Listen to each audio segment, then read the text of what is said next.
the other thing about that chapter is there's an idea in it, and it's an idea that I think is well supported by the relevant literature, which is that your fundamental job as a parent, especially of a child from 0 to 4, is to make that child eminently desirable socially. So you're a successful parent if, when your child is 4, all sorts of other children want to play with him or her. That's really that's like if you want one marker of whether or not you've been successful. Well, you've opened up the entire world of children to them.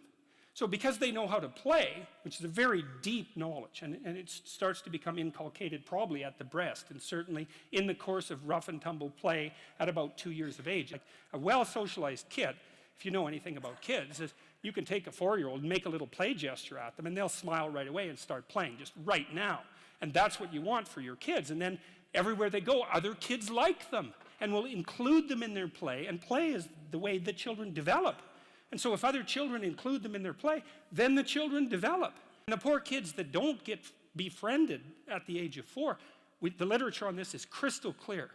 If your child is an outcast at the age of 4, the probability that anything can be done about that is almost 0, no matter what you do. And I hate to be so blunt about that, but I know the literature, and that's what the literature suggests.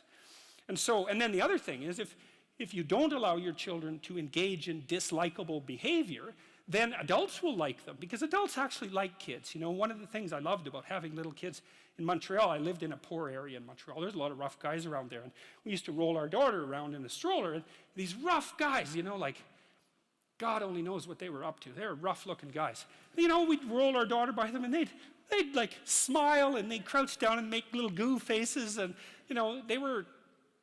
I tell you, one of the great things about having little kids is they bring out the best in other people. You see a whole side of humanity, even among the darker parts of humanity. You see a whole side of them that you wouldn't normally see, and it's lovely.